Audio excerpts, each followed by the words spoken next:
Oi, gente, bom dia para vocês. 7 horas em ponto, horário de Brasília. Hoje é dia 26 de março de 2025.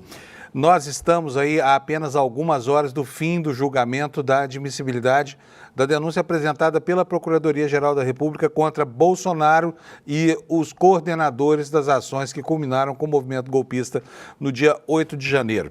E, infelizmente, hoje não é um dia só de boas notícias, porque a condenação iminente seria motivo para estar aqui comemorando, mas vocês podem reparar que eu estou até de roupa preta hoje aqui, sabe por quê?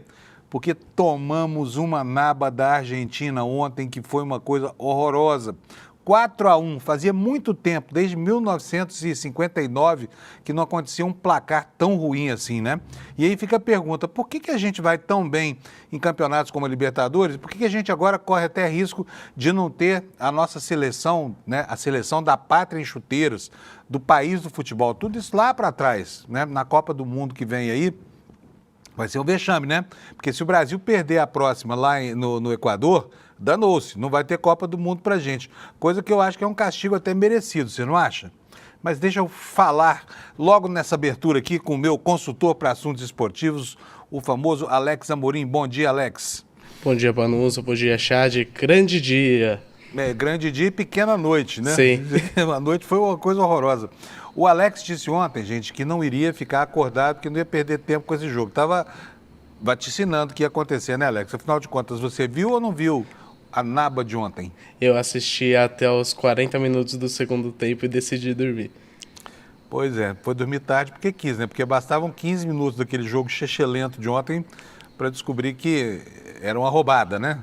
Sim, a seleção entrou, parecia que estava jogando amistosos no jogo importante e tomou um amasso da seleção argentina com 2 gols em menos de 15 minutos de jogo. Bom, agora com uma seleção furreca dessa, qual é o nosso futuro? Nós temos um jogo agora contra a seleção do Equador, não é isso? Isso, a gente em junho pega o Equador lá em Quito e depois pega um jogo aqui no Brasil, que eu esqueci a seleção, depois eu já procuro. E então falta 4 jogos para eliminatórias. A chance é que a gente vai para a Copa, porque agora são 6 vagas fora as repescagens do que tem na Conmebol para os times, para as seleções sul-americanas. E lembrando, se o Rafinha fosse 1% do Romário, nada disso aconteceria. O cara inflamou a torcida e os jogadores argentinos. Pois é, isso é pra gente tomar, assim, né, uma lição de humildade, esse negócio de Romário com o Rafinha, dizer, tem que meter a porrada, tem que meter bola no gol. Como a seleção brasileira não é mais capaz de fazer isso, então as bolas entram no nosso gol, né? Valeu, cara, valeu, Alex. Olha só, programa, gente, Panuso. vou mostrar pra vocês que isso agora vamos ter que aguentar a gozação do mundo inteiro, né? Porque 4-1, gente, fala sério, hein? Então tá aqui, olha, a primeira reportagem que eu vou mostrar hoje pra vocês é esta aqui, ó. Milei zomba do Brasil nas redes, alegria não tem fim. Quem mandou, seu Romário, né? Ficar dando palpite errado aí no jogo alheio, o Romário demonstrou que já não entende mais nada de futebol, né? Olha, o presidente da Argentina, Javier Milei, foi às redes sociais para zombar da seleção brasileira depois da vitória da sua equipe nacional. Goleada de 4-1 fez o líder argentino postar em português. Alegria não tem fim. Sabe o que é isso? É uma ironia usando a canção A Felicidade do Tom Jobim, que os argentinos conhecem tão bem. Então é isso, todo mundo enfurecido aí com esse treinador brasileiro. O nosso futebol já era. Vamos agora tentar alguma outra coisa. Que tal peteca, hein? Brasil campeão mundial de peteca, já pensou? Bom, gente, vamos falar sério agora. O dia começou... não vamos falar sério ainda não. Pera aí, vamos continuar falando de esporte aqui, porque, olha, nós tivemos uma coisa terrível lá na Argentina, que foi, mais uma vez, um jogador fazendo sinal de macaco no campo, né? Com preconceito argentino. E pior, que era o seguinte, era um sujeito que não podia ter falado nada disso, porque parece, pelo que o vídeo mostra, parece que era uma pessoa que tem uma pronunciada ascendência negra, né? Enfim, olha só, nos jornais internacionais, esse assunto tá também, tá? O baile que ontem os argentinos deram pra gente. Ganhou 4-1 por las eliminatórias. Argentina a una noche memorável. Le dio una paralisa histórica em Brasil e se meteu no Mundial de 2026. Portanto, a Argentina já está classificada, E olha, tudo isso aconteceu ainda sem o Messi, hein? Imagina se o Messi estivesse lá. Mas vamos falar sobre o julgamento de ontem, porque ontem foi um dia muito especial para a história do Brasil.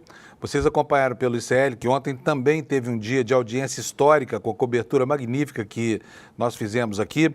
E Bolsonaro caminha a passos largos para o banco dos réus.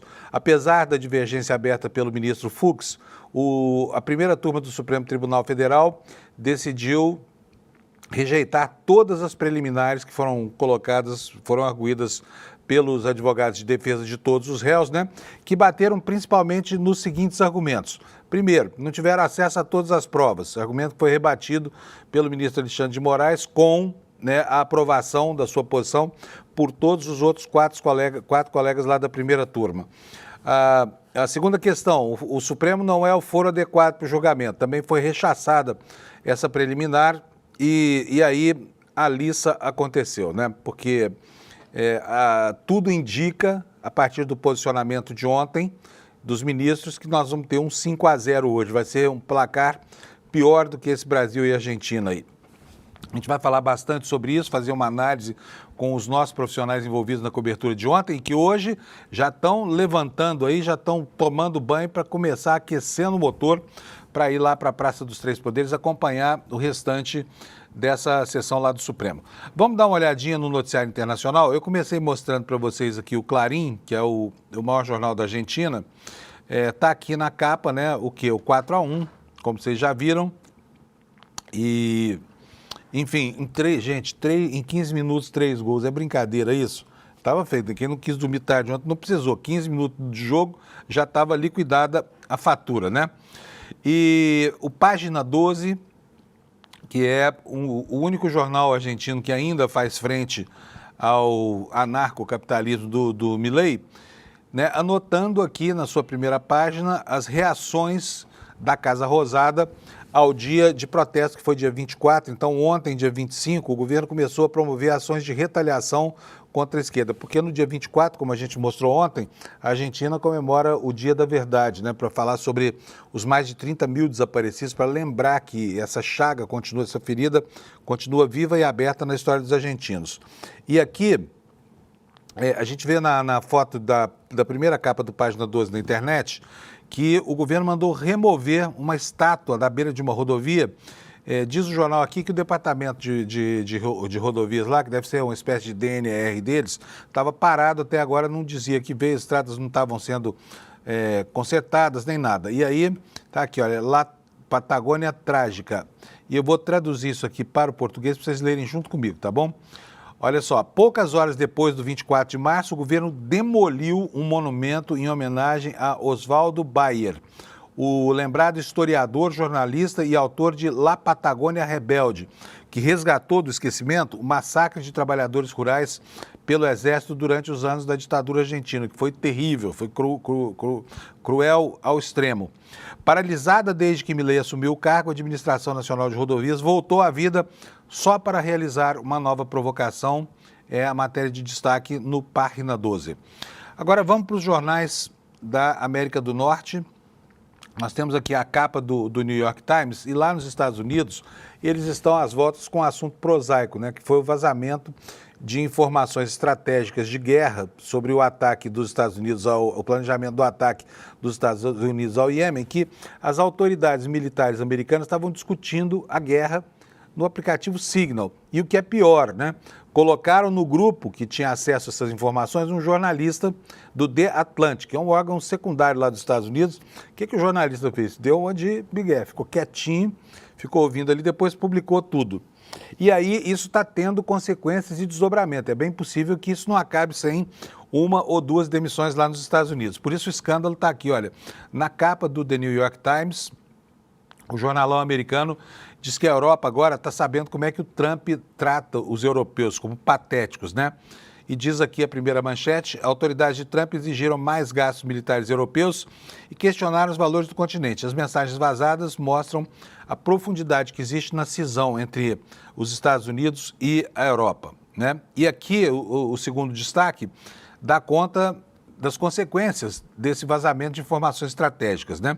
Sob fogo por violação de segurança, Trump nega, desvia e ataca, como é do seu feitio fazer. O presidente Trump caracterizou a violação de segurança mais significativa em anos como pequena, defendeu a equipe e, ainda por cima, criticou o jornalista que estava lá no grupo de WhatsApp. Agora me fala, qual é a crítica que esse jornalista merece, né? Vamos para o Washington Post agora, vocês podem ver, olha aqui, das manchetes também está aqui, vou aqui traduzir para vocês, a hipótese de tradução, a hipótese de demissão de dois secretários, né, o Hegseth e o Waltz, que enfrentam um novo escrutínio após esse escândalo aí das divulgações das informações pelo Signal, né? Então, aqui os destaques, olha, Trump defende o conselheiro de segurança nacional Waltz em erro nesse aplicativo de bate-papo e segue por aí a cobertura deles lá, muito preocupada com o próprio umbigo, eles não estão dando destaque a outros assuntos na capa dos maiores jornais americanos. Vamos passar agora para o outro lado do Atlântico, The Guardian, lá na Inglaterra, que talvez seja hoje o maior jornal europeu.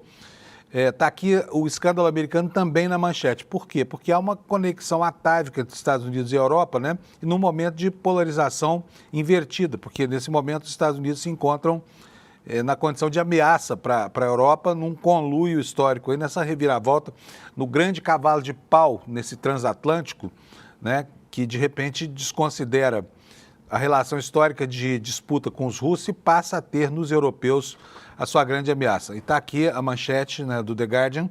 Mike Waltz assume total responsabilidade pelo vazamento do grupo de bate-papo Signal.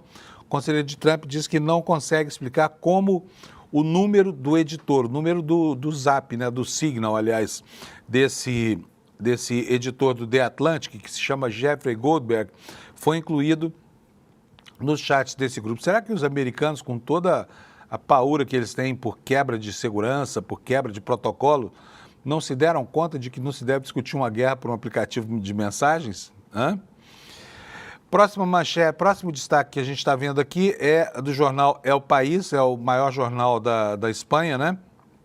E o jornal trata aqui também de um assunto que acontece fora das fronteiras, que é a caça aos imigrantes, né, que continua sendo promovida nos Estados Unidos. E o jornal vai mostrar aqui, olha, o primeiro centro de detenção da era Trump, né? Isso vocês podem fazer uma analogia aqui com um campo de concentração. O que diz aqui? Olha, o czar da fronteira diz que pelo menos 100 mil leitos são necessários, ou seja, um campo de concentração gigante. Para quê? Para dar asas ao sonho do presidente de deportar em massa, né? 100 mil pessoas, imagina só. E Delaney Hall é o primeiro desses centros de detenção. Apesar de que o Trump tinha falado que queria mandar os imigrantes para a ilha de Cuba, né? Para o presídio de Guantánamo. E olha, outra coisa, continuam as incursões do governo americano nos países de interesse deles, né? Hoje mesmo, a mulher do secretário de Estado deve estar chegando na Groenlândia, numa visita que está sendo encarada como um atrevimento, né? E agora, olha, aqui manchete do jornal El País fala que o presidente envia o secretário de Segurança também a El Salvador, Colômbia e México para, certamente, fortalecer a sua relação de punhos de ferro, né? Agora, o último destaque internacional da gente hoje é sobre as manchetes do jornal Le Monde, né, o grande jornal da França. Já está aí para vocês na capa, já, olha aí, está aí a capa.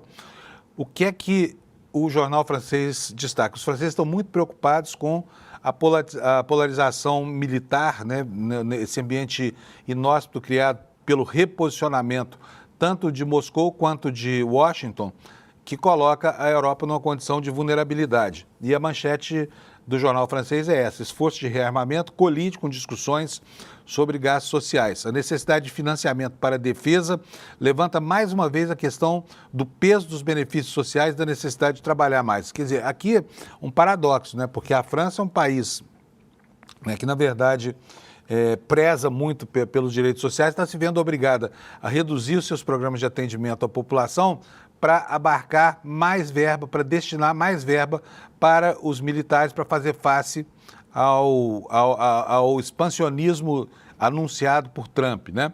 E nós já vimos aqui na semana passada que uma das preocupações, inclusive, é com o reforço do arsenal nuclear. Agora vamos tratar dos destaques aqui no Brasil, começando pelo nosso site no iclnoticias.com.br, que você já vai ver aí na sua capa. Olha, obviamente que todos os veículos de comunicação no Brasil tratam do que aconteceu ontem lá em Brasília e continua acontecendo hoje, que é o julgamento de Bolsonaro e seus 7 asseclas, né, na construção da engenharia do golpe militar que fracassou. E aqui está em destaque no portal do ICL a informação de que os juristas não veem brecha para defesas depois do primeiro dia do julgamento do Supremo. Os especialistas ouvidos pelo ICL Notícia acreditam que os ministros deixaram muito pouco espaço para estratégias e para pedidos de nulidade.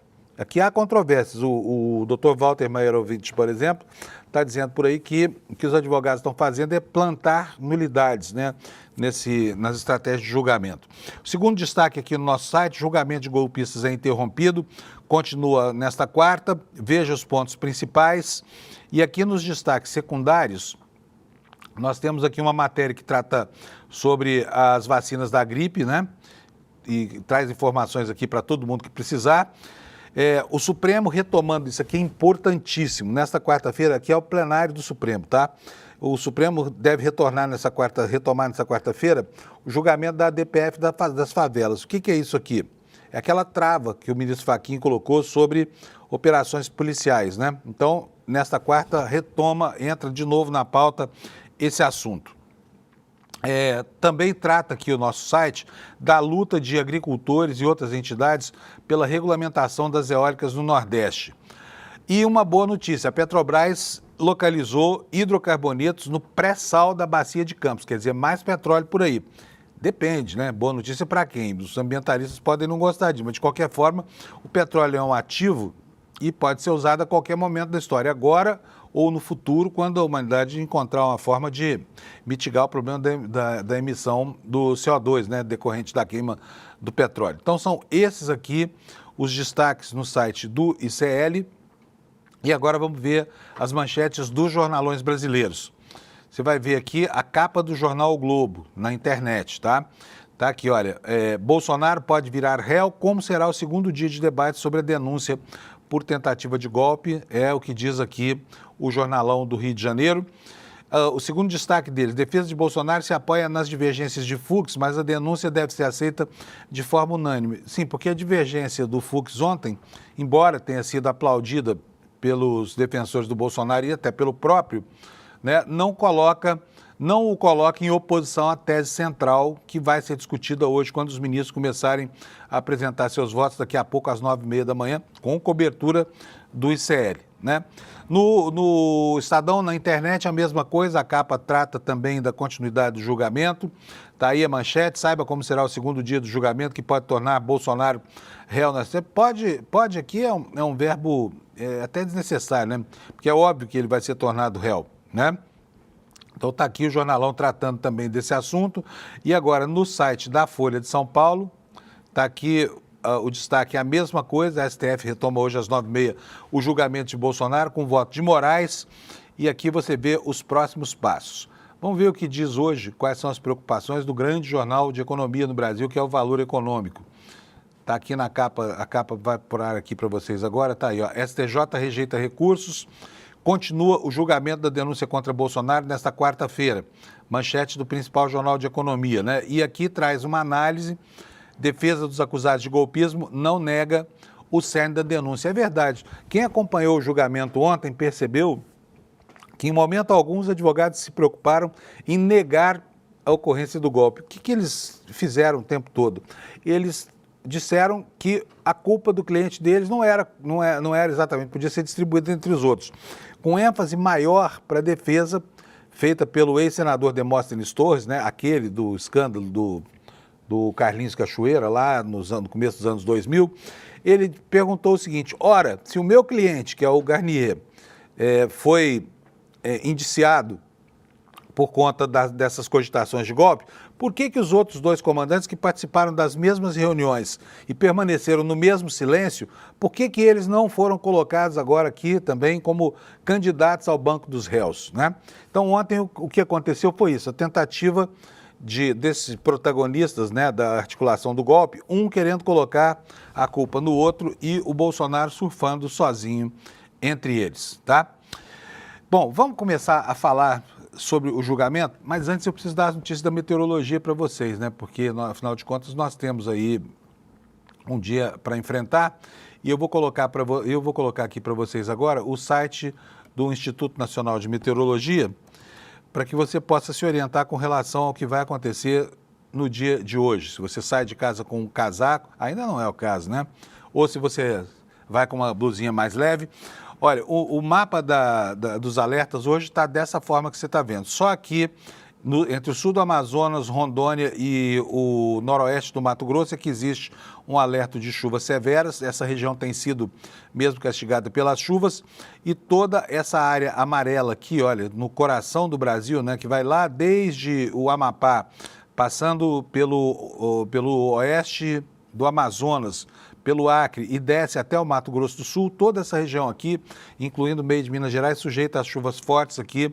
As pessoas devem se acautelar, embora não haja nenhum tipo de previsão de gravidade.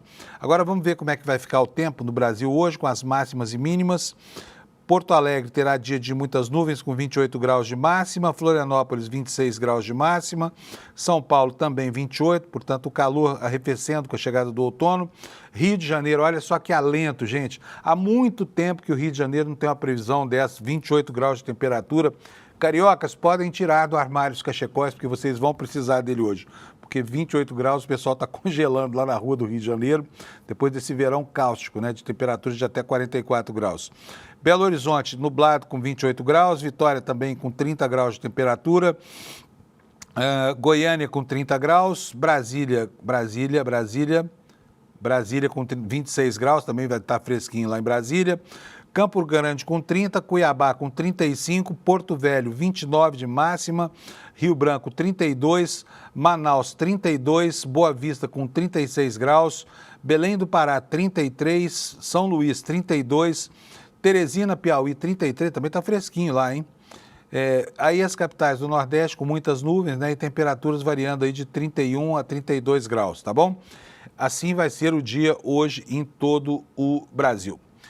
Vamos começar agora falando do julgamento, gente, porque eu sei que você está ansioso para saber como é que foi tudo ontem, sei que você estava trabalhando e não conseguiu acompanhar tudo, e tem muita coisa que é importante para marcar, são posições que vão repercutir durante o dia de hoje, né? Porque hoje é o dia da apresentação dos votos dos ministros sobre a admissibilidade da denúncia, e aqui deve acontecer um 5-0, é o que se espera, né? Apesar da divergência do ministro Fux, né? Ontem, antes de tudo começar, a gente viu que o dia seria tenso, porque na chegada ao Supremo Tribunal Federal, houve cenas de baixaria, né? Um deputado lá que é militar tentou dar uma carteirada para tentar entrar no plenário da primeira turma, não conseguiu.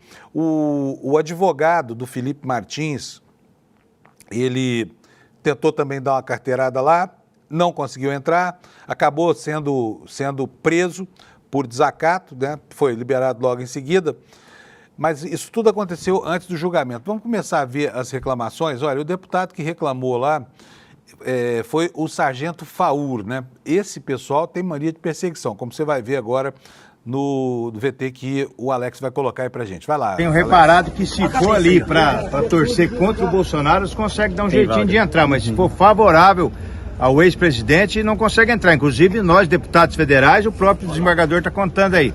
Então, faz o L. Faz o L. O que tem a ver, gente? Pelo amor de Deus, o pessoal é paranoico, tem nada a ver. Eles não botaram o nome na lista, não pediram para entrar. Aí queriam entrar na marra lá, dando a carteirada, porque são deputados, né?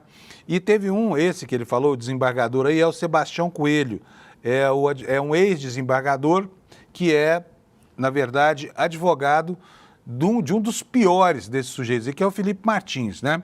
Então, veja só o que ele falou, depois de ser barrado, tentou dar lá uma carteirada, gritou, xingou, fez um escândalo e acabou ficando mesmo só na crítica porque se livrou da refrega de preso, né? Vamos ver o que disse o doutor Sebastião Coelho.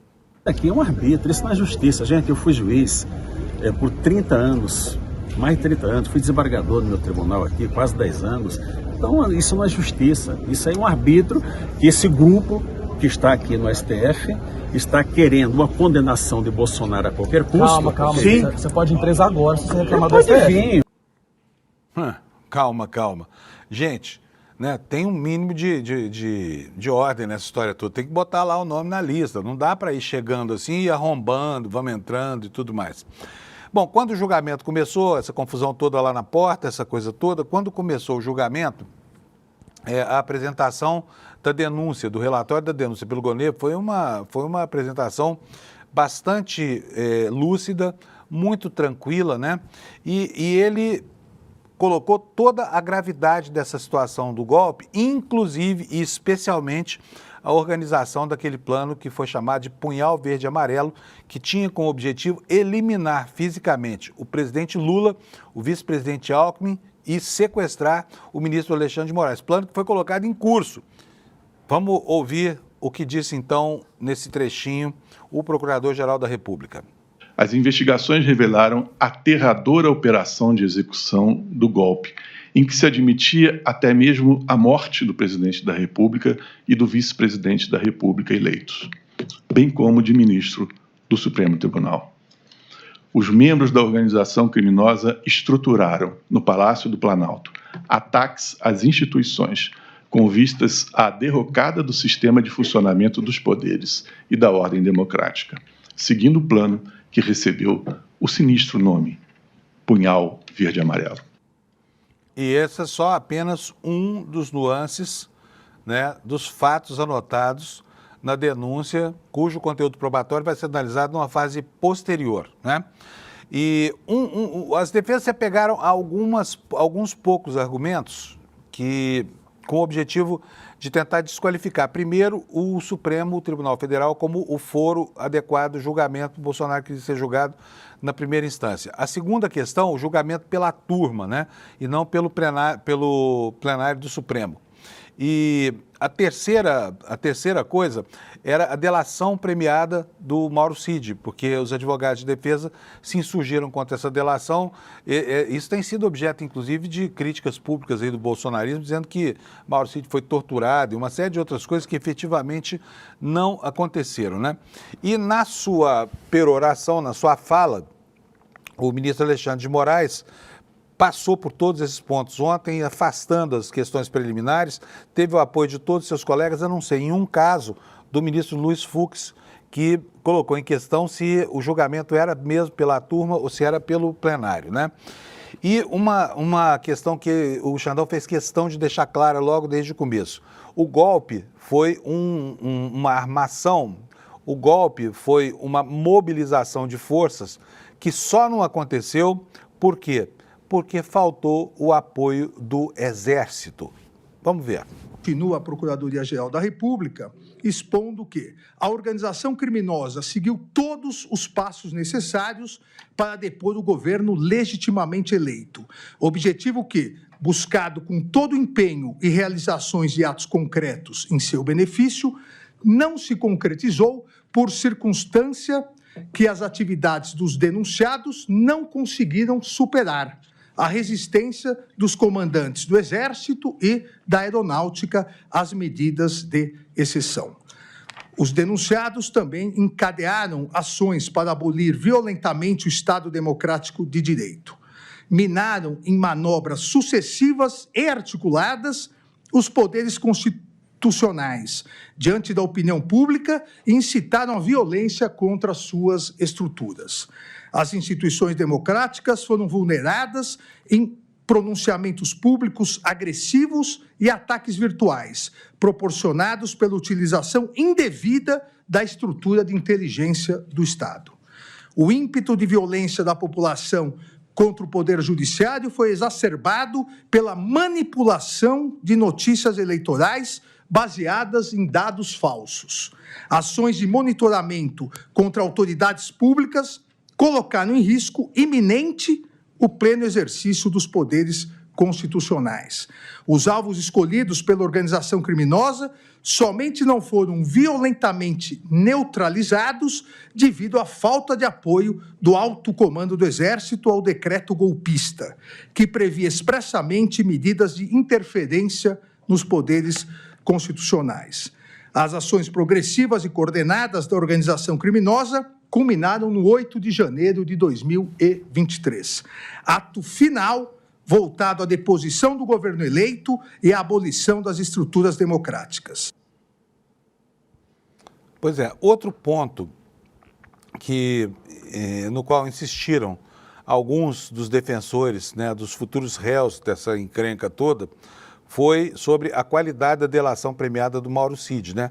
O advogado José Luiz de Oliveira Lima, o famoso Juca, chegou a dizer que o Mauro Cid mente demais, tudo isso apresentando argumentos para desqualificar as acusações do ex-faz-tudo de Bolsonaro ao ex-comandante, né, da estrutura pós-golpe, que era o próprio Braga Neto, candidato a vice na chapa de Bolsonaro. Vamos ver esse trecho do julgamento. Quero dizer a Vossas Excelências que Braga Neto não teve qualquer participação, qualquer relação com os fatos de 8 de janeiro. O colaborador Cid, que mente, e mente muito, apresenta um vídeo naquela oportunidade para falar o link do general Braga Neto com os manifestantes dos quartéis. Esse vídeo era de outra coisa. Esse vídeo era de um encontro no Palácio da Alvorada com 6 pessoas, não tinha nenhuma relação com as manifestações dos quartéis. Isso ficou, evidentemente, depois até a própria denúncia faz esse reparo. Esse é aquele vídeo em que o general Braga Neto sai para conversar, nos últimos dias já, no finalzinho, acho que é 3 dias do final do governo, sai para conversar com os patriotários que estavam lá no Palácio da Alvorada e pede a eles calma porque alguma coisa iria acontecer, né? Então, quem ouve as falas dos advogados pensa que o Brasil vivia assim, a plenitude de um momento absolutamente normal, né?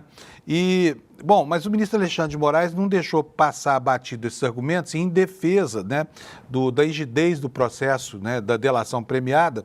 Ele disse o seguinte, que o Mauro Cid, em momento algum, foi torturado. O Mauro Cid, inclusive, foi assistido o tempo todo por advogados e que o processo que levou à formalização dos depoimentos já dele na condição de delator foram processos absolutamente inquestionáveis do ponto de vista da sua saúde jurídica, que é o que nós vamos ver agora.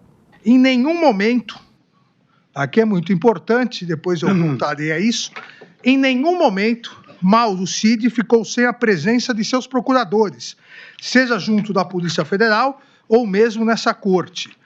Todos os atos de colaboração contaram desde o início com a presença e aval de seus defensores. Jamais a defesa constituída admitiria qualquer espécie de coação ou induzimento na prestação de informações por Mauro Cid.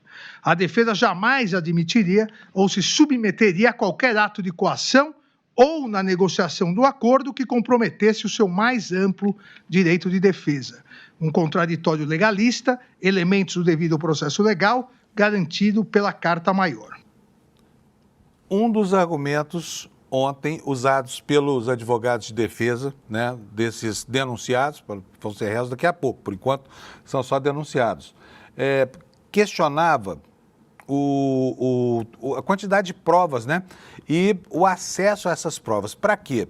Para estabelecer uma estratégia que permita depois argumentar com o cerceamento de defesa, né, que é algo que, se acontecer, contamina todo o processo e leva à sua nulidade. Mas o advogado que mais insistiu nisso foi o Vilardi, que faz a defesa do Bolsonaro, dizendo, quem ouviu falar, parece que ele ficou soterrado debaixo de uma montanha de provas que, aliás, ele não teve tempo de processar e cujo conteúdo ele não pôde ver com toda a sua plenitude. É o que a gente vai ver agora. Essa questão do documento achado no do Partido Liberal, há, inclusive, no meu colega Paulo Bueno, uma ata notarial de que ele enviou para o presidente da República aquele documento. Então, esse documento não foi achado. Com o presidente não se achou absolutamente nada. A partir daí, restava a versão do delator com uma minuta que estava no seu telefone tratando de uma questão de estado de sítio E mais absolutamente nada. Eu vou inverter aqui a ordem do roteiro que tinha feito, Alex. Presta atenção aí, eu vou querer que você bote para mim aquele VT que fala dos 45 mil documentos perdidos, não o próximo outro, tá? Por quê? Porque segue na mesma direção, né? É o mesmo advogado falando sobre a complexidade das provas, né? Isso que eu falei agora há pouco. Quem ouviu o discurso parece que eles ficaram soterrados debaixo de uma montanha de provas, né? Vamos ver esse trechinho aí em que ele reclama que foram mais de 45 mil documentos no processo e para um tempo muito exíguo para formular a defesa prévia. Ele foi intimado, meu cliente, um dia depois. O segundo dia já era prazo. 8 petições, 45 mil documentos. Que até agora, senhor presidente, por Deus que está no céu, eu não sei dizer o que tem esses documentos relacionados com a ação penal. Essas 8 petições, eu não consegui verificar sequer relação. São 45 mil documentos. Na verdade, é um quebra-cabeça.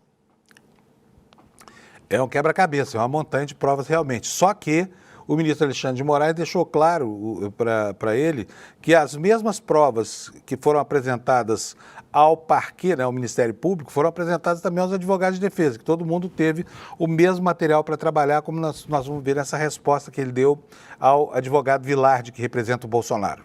A ação feita, inclusive, na defesa preliminar do denunciado Jair Messias Bolsonaro e repetida na tribuna é de document dump, diz a defesa de Jair Messias Bolsonaro. Os defensores também se encontram soterrados em uma quantidade gigantesca, não só de documentos, mas de autos apensos e feitos apartados em milhares de páginas e centenas de gigabytes. A defesa, a acusação e nós, ministros que julgamos, estamos com essas centenas de documentos apensos, milhares de páginas e centenas de gigabytes. Nós não podemos aqui confundir uma investigação detalhada, uma investigação complexa, onde há e acabou ocorrendo inúmeros depoimentos, inúmeras buscas e apreensões, provas juntadas, nós não podemos confundir a complexidade e o tamanho da investigação da Polícia Federal com document dump. Não há nenhuma estratégia da Procuradoria-Geral da República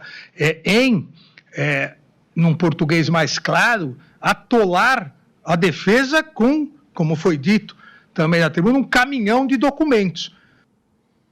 Houve um único momento durante todo o julgamento em que os ministros discordaram entre si. Quem levantou essa divergência foi o ministro Luiz Fux, quando foi questionado se a primeira turma era ou não era o foro adequado para o julgamento da admissibilidade, é o que a gente vai ver agora. A cação dos ministérios foi 11 de março, nós estamos no dia 25. E eu votei em companhia de vários outros colegas, e nós já estamos vencidos. Então, não é uma matéria pacífica. E a questão do número de ações que foram julgadas, isso não impede que a mão depois se reflita sobre essa questão. Tanto mais que aqui é importante, aqui a incompetência absoluta é um vício que é passível de ser alegado, inclusive, na reincidibilidade do julgado. E nós aqui, na primeira turma, temos vários habeas corpus, vários que foram impetrados e, por incompetência absoluta, foram concedidas as ordens. Mas o ministro Alexandre de Moraes afastou esse argumento, trazendo estatísticas. Ele mostrou que 1.440 decisões tomadas pelo próprio Supremo Tribunal Federal referendaram não apenas que o Supremo é o órgão legítimo para julgar, por exemplo, crimes cometidos por presidentes durante o curso do seu mandato, mas que a primeira turma também era o foro adequado. É o que nós vamos ver agora nessa resposta dele sobre a competência do Supremo Tribunal Federal. Não, presidente, veja, não é algo novo. Em 1.494 ações, o Supremo Tribunal Federal reafirmou a sua competência para todos os crimes relacionados ao dia 8 de janeiro de 2023. E eu aproveito aqui, presidente, para desfazer uma narrativa totalmente inverídica. Até um dos nobres advogados disse uma questão de terraplanismo. Aqui seria muito semelhante, se criou uma narrativa, assim como a Terra seria plana, o Supremo Tribunal Federal estaria condenando, abre aspas, velhinhas com a Bíblia na mão, fecha aspas, que estariam passeando num domingo ensolarado pelo Supremo Tribunal Federal, pelo Congresso Nacional e pelo Palácio do Planalto. Nada mais mentiroso do que isso, seja porque ninguém lá estava passeando, e as imagens demonstram isso, seja pelas condenações. Pois é, porque o que se diz por aí é que o Supremo Tribunal Federal, que seria uma espécie de instituição sádica, estaria perturbando a vida de octogenários que foram a Brasília para passar um domingo ensolarado, que absolutamente não é verdade, né? O pessoal está dizendo que, por exemplo, o caso daquela senhora Débora do Batom, que pintou lá o Perdeu Mané na Estátua da Justiça, não se justificaria a partir de uma perspectiva de que 14 anos de prisão para uma pessoa que apenas usou um batom para sujar uma estátua não mereceria sequer ficar preso um dia, né? Acontece que não é só esse o crime imputado. Aliás, esse não é o crime imputado a ela. Ela estava ali fazendo parte de uma conspiração contra o Estado Democrático de Direito, e que equivale a uma situação, por exemplo, criada aqui pelo Leandro Demore, uma imagem bem interessante que dá direitinho para a gente entender como é que é o caso dela. É o seguinte, um grupo de assaltantes está assaltando um banco, aí chega a polícia e prende todo mundo. Um dos assaltantes vai lá no cofre e picha assim, ó, perdeu o mané. Aí a polícia não pode prendê-lo porque ele estava com um batom na cena do crime, entendeu? Mas ele participava do assalto, é o caso dessa senhora e de todos os outros que foram julgados, são mais de 500 e tantas condenações, né?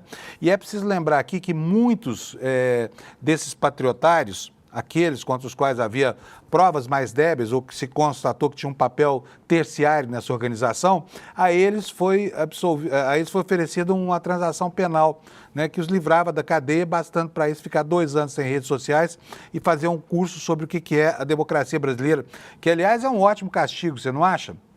Mas, enfim, é isso aí. Agora, vamos fazer um balanço aqui sobre o dia de ontem, antecipar hoje como é que vai ser o dia, né? Nós tivemos nosso time, olha, o time do ICL ontem fez um trabalho brilhante lá em Brasília, né? As meninas, a Elô Vilela, a Juliana Dalpiva, o Guga Noblar. Olha, foi uma cobertura muito, muito, muito bonita que aconteceu ontem. Eu mesmo fiquei orgulhoso de fazer parte desse time aqui, colaborando daqui com a retaguarda, essa turma que estava fazendo o julgamento lá em Brasília, né? Por isso eu liguei para a Elô e pedi a ela que fizesse para mim uma análise sobre os destaques do dia de ontem. E ela observou que havia ali, aparentemente, uma tabelinha muito importante entre duas pessoas bastante simbólicas desse processo de julgamento. Elô, bom dia. Bom dia, Panúzio. Pois é, vamos lá para o segundo e último dia dessa parte desse processo que vai decidir se esses 8 acusados devem se tornar réus em uma ação penal, ou seja, aí sim começará o julgamento desses supostos crimes. Eu queria destacar para você algumas coisas que aconteceram durante o dia de ontem, porque foi um longo dia muito interessante, acho que muito até educativo.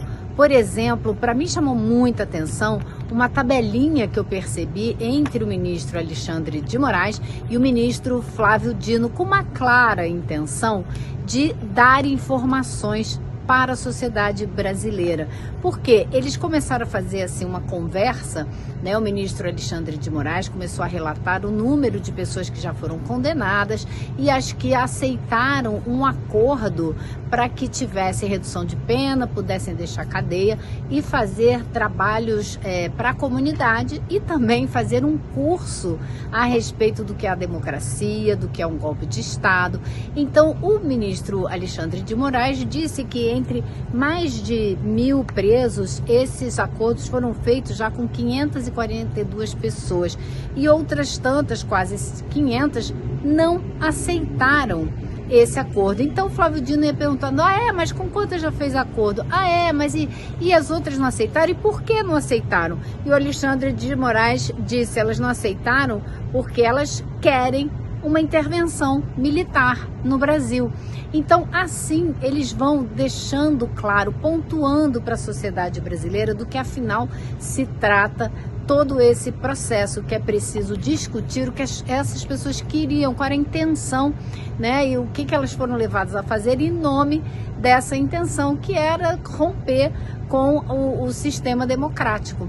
Então, acho que isso foi muito interessante. Agora, todos os pedidos de nulidade, ou seja, de acabar com o processo ou por falta de provas, ou porque a delação premiada do Mauro Cid foi colocada em questão, aliás, foi o ponto de discussão mais intenso aqui do dia inteiro, se os ministros Alexandre de Moraes, Flávio Dino, Zanin deveriam se recusar, nada disso foi aceito pelo conjunto dos ministros da primeira turma do Supremo Tribunal Federal.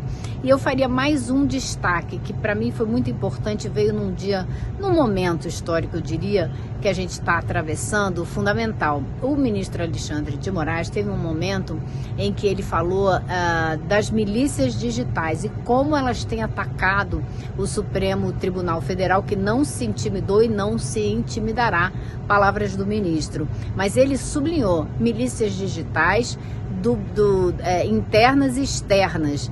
E ele falou isso num momento que a gente sabe o quanto o Brasil é alvo de ataques de grandes interesses nessa área de Big Techs. E justamente no momento em que Eduardo Bolsonaro foi para os Estados Unidos se coordenar com essa turma.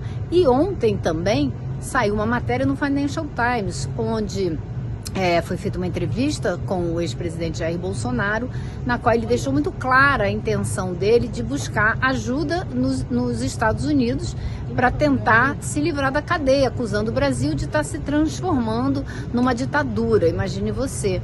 Então, eu acho que essas coisas todas vieram juntas e faz muito sentido, né, Panunzio, porque a gente sabe que o Brasil é alvo de ataques, tentativas de desestabilização da nossa democracia por interesses econômicos, especialmente dessas grandes empresas, as Big Techs, que hoje estão sentadas dentro da Casa Branca nos Estados Unidos.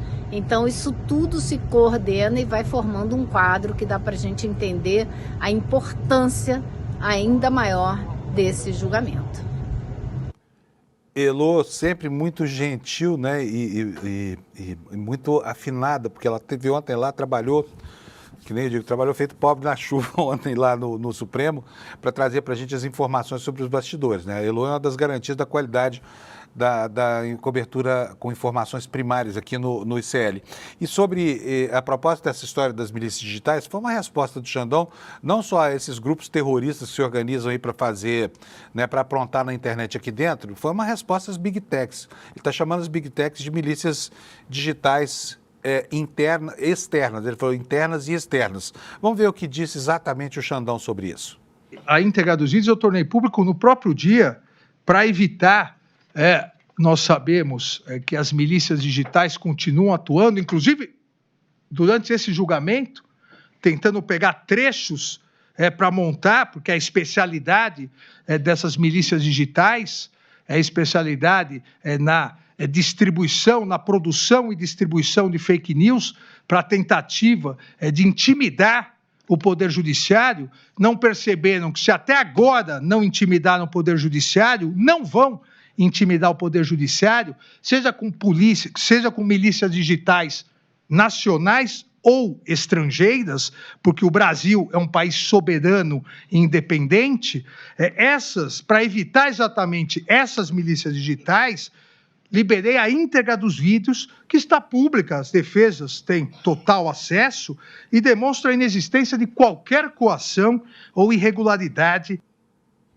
Dá gosto de ver o comportamento irrepreensível, né, do ministro Alexandre de Moraes em face de um processo tão cheio de forças contrárias, estão cheios de forças antagônicas, lutando o tempo inteiro para destruí-los, né? Mas não conseguiram, como ele falou, não intimidaram até agora, não intimidarão mais, e segue a vida, e segue o baile. E o baile segue hoje com os ministros revelando o que pensam sobre tornar ou não réus esses próceres do golpe do Bolsonaro, né? E quem fez essa análise para a gente hoje, sobre como é que será o julgamento de hoje, foi a Juliana Dalpiva, que está lá dentro do plenário acompanhando de pertíssimo a cena que se desenrola na seara judicial brasileira. Juliana, bom dia. Oi, gente, estou fechando aqui o dia de cobertura, vou deixar um recadinho para vocês aqui começarem o dia. Então, nessa quarta-feira, vão ocorrer a leitura dos votos dos ministros para decidir se o Bolsonaro vai virar réu no processo que apura a tentativa de golpe de Estado de 2022. Ele e também os demais investigados. Então, a sessão começa às 9h30. É onde a gente vai ver uma primeira análise das provas que são citadas na denúncia.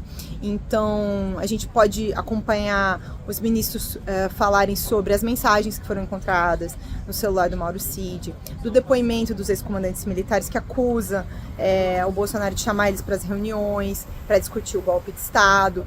E a gente deve ver mais, né? Mais coisas. O Bolsonaro está acompanhando o julgamento, até de dentro da sala da primeira turma, o que é também uma coisa inédita. Não sabemos de um outro investigado que tenha feito esse mesmo movimento. Em outros casos, assim, importantes aqui no Supremo. Então a gente espera, provavelmente ele deve acompanhar amanhã também. Parece que foi uma orientação da defesa para fazer uma demonstração de força dele. Então, reforçar a narrativa de perseguição que eles estão tentando colocar. É isso. Amanhã a gente vai estar aqui. Ou melhor, esta quarta-feira estaremos aqui. E vocês vão continuar acompanhando o nosso trabalho. Um beijo. Pois é, vocês viram que a Juliana está com uma cara de cansada aí, né? Porque, afinal de contas, foi o dia inteiro. Eles chegaram essa hora, ontem já estavam lá no Supremo Tribunal Federal e só saíram de lá quando a noite já ia, né? Já seguia. E, bom, vamos falar um pouquinho sobre o que representa, né, a expectativa de cada um dos protagonistas dessa história toda. E sobre o locus, sobre o local onde acontece esse julgamento. Pedia ao Rodrigo Viana, que é um jornalista espetacular, é um jornalista brilhante aqui e tem uma capacidade de análise muito legal, para dizer para mim o que ele pensou, como é que ele viu o julgamento sob o aspecto jurídico, mas não só sobre isso, também sob o aspecto político, porque é na seara da política que se projetam aí, né, do lado do Bolsonaro, soluções possíveis para essa crise que ele está vivendo. Inclusive essa é a expectativa de que, mobilizando politicamente a sociedade ou movendo forças aí fora, ele talvez possa se livrar de ter que purgar uma cadeia brava e longa aí nos próximos dias. Rodrigo, bom dia.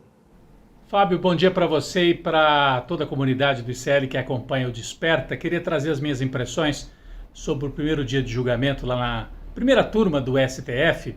Bom, o bolsonarismo saiu amplamente derrotado no aspecto jurídico. Tudo que os advogados pediram, advogados do Bolsonaro e dos outros 7 acusados, foi rechaçado pelos ministros do Supremo Tribunal Federal. Então, juridicamente, tecnicamente, uma derrota. Mas e politicamente? O Bolsonaro segue tentando construir a imagem de uma vítima. Então, a gente não pode ficar só com a análise jurídica. Isso seria um erro. Bolsonaro tentou construir mais uma vez essa imagem, indo pessoalmente ao Supremo. Ele foi de surpresa. Nenhum outro dos denunciados foi acompanhar. Bolsonaro ficou ali na primeira fileira, tentando passar a imagem, inclusive para o público internacional, isso é importante, esta imagem de, olha, eu sou uma vítima, estou aqui até colaborando com as investigações e eles estão me perseguindo. O que eu acho que pode acontecer? A gente tem que ficar muito atento a isso. O Bolsonaro deve virar réu nesta quarta-feira, ele e os outros 7 acusados. Não me espantaria nada se o bolsonarismo conseguir, vindo lá dos Estados Unidos, arrancar uma decisão do governo Trump para embaralhar as manchetes. No mesmo dia que o Bolsonaro viraria réu, alguma sanção ao judiciário brasileiro, aos ministros, especialmente Alexandre de Moraes. O Bolsonaro agora aposta tudo no confronto político. Os advogados vão fazer o serviço deles, o trabalho deles em paralelo, mas a narrativa do bolsonarismo é vitimização e confronto de fora para dentro do Brasil. Alexandre de Moraes até já falou sobre isso. Diz que não tem medo das milícias digitais que seguem operando, milícias nacionais e internacionais. Ele sabe que de fora para dentro vem um ataque, o contra-ataque do bolsonarismo. Não vamos ser ingênuos. Eles não vão assistir a ida do Bolsonaro para a prisão sem reagir.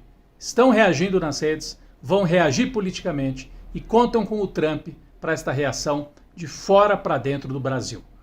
Nessa quarta-feira a gente segue acompanhando tudo de Brasília com os nossos analistas espalhados pelo Brasil. Certamente vamos ter um dia muito agitado e o bolsonarismo vai para o contra-ataque. É uma vitória importante para o Brasil transformar Bolsonaro, e não só ele, militares de alta patente em réus por golpe de Estado. O Procurador-Geral da República fez uma denúncia muito forte, né? E apresentou essa denúncia num tom ameno, mas muito incisivo, né? Lembrando que foi uma construção, que não foi só o 8 de janeiro, e não é pouco, mas foi uma construção de meses e meses e que teve uma lógica, uma organização criminosa atuando, e no centro dessa organização, Jair Bolsonaro. Fábio, vai ser mais um dia de emoções, né? E a gente tem que estar preparado, porque eles vão para o contra-ataque, disso eu não tenho dúvida nenhuma.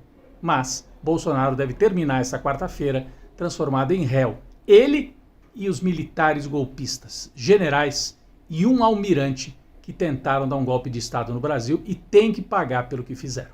É isso, um abraço para todos que estão acompanhando aqui o Desperta e a gente segue trabalhando o dia inteiro nessa cobertura especial aqui do ICL. Valeu, Fábio, um abraço para você e para toda a comunidade que acompanha aqui o Desperta.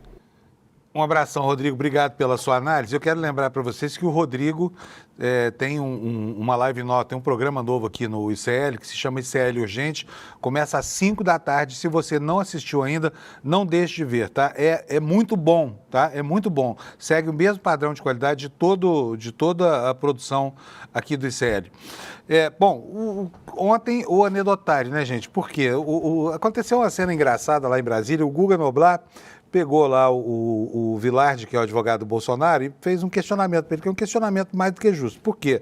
O Vilardi cansou de escrever artigos criticando o bolsonarismo, criticando a tentativa de transformar o Brasil numa ditadura. Enfim, foi um crítico atroz. E aí o Guga perguntou para ele, doutor Vilardi, quem é que eu devo acreditar? O Vilardi de antes ou o Vilardi agora, que faz a defesa daquilo que tanto criticava, né? E ele respondeu, não, eu antes não conhecia todas as provas, como se conhecer as provas pudesse representar também um ato de conversão.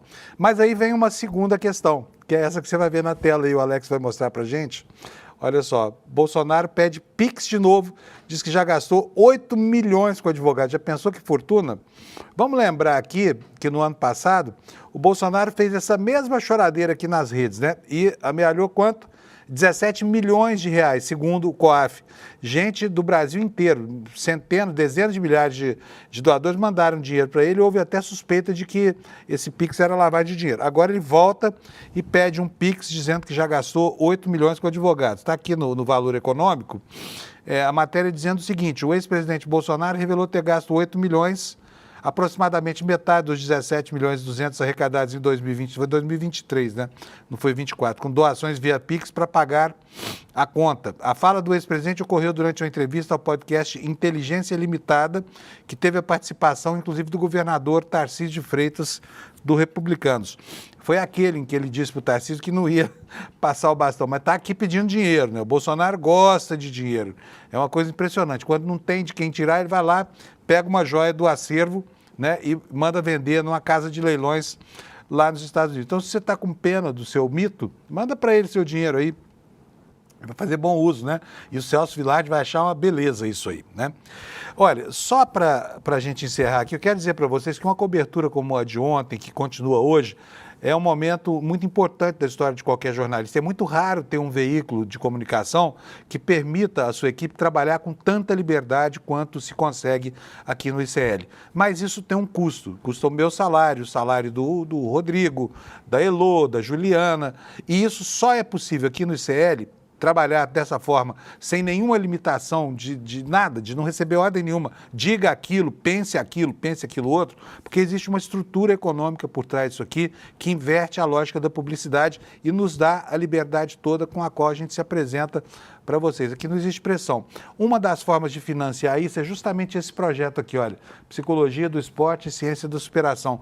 Isso parece uma empreitada pequena, mas não é. Ontem à noite eu fiquei muito impressionado porque o Eduardo Moreira fez uma apresentação do que é esse projeto e ele é incrível. Ele passa por todos os esportes e aqui não é só o testemunho de gente falando como é que se chega à superação, não.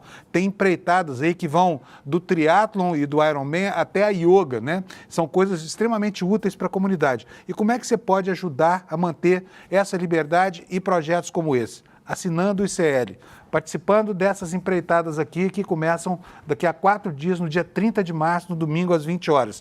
Para saber como é que faz isso tudo, aqui, olha, despertaicl.com.br. Vai lá, entra nesse endereço, deixa o seu e-mail ali, é de graça, você vai assistir a primeira aula que é com o Mark Allen aqui, que é 6 vezes o campeão do Ironman lá do Havaí. Gente, é espetacular. Vocês não podem perder, porque não se trata só de palestras motivacionais. É muito maior do que isso. Então, vá conhecer, não paga nada, despertaicl.com.br. Faz lá a sua inscrição, você deixa o seu e-mail e ganha um ingresso para participar da primeira aula, tá bom? E depois me diz o que você achou, vocês vão ficar super impressionados. E assim vou me despedindo de vocês. Bom dia, vem aí o N1, a cobertura intensiva da gente começa daqui a pouco às 9h30 e nós vamos estar com você ao longo de todo o dia até que seja prolatada a decisão, transformando Bolsonaro e esses outros 7 militares em réus no processo que apura o golpe de Estado do Brasil. Então, boa quarta-feira para vocês e até daqui a pouco, até amanhã, às 7 da manhã, né? Bye, bye, valeu. Quem nunca teve vontade de jogar tudo pro alto e desistir? Eu, sinceramente, umas 3 vezes por semana tenho. É brabo, né? E cada um enfrenta desafio, dificuldade numa área diferente da vida. Eu acho que uma maneira da gente superar isso é através do esporte, através dos ensinamentos que os esportes trazem para a nossa vida. A gente resolveu fazer um grupo que vai aprender com os maiores profissionais do esporte do mundo e, além disso, vai estar junto ali, tendo programas de treinamento, tendo aulas, tendo um acompanhamento para poderem caminhar nessa direção da superação pessoal. Esse programa começa no dia 30 de março, às 8 horas da noite, com uma aula inaugural aberta com Mark Allen, o maior triatleta de todos os tempos. Ninguém pode deixar de assistir essa aula incrível. Um abraço e até lá.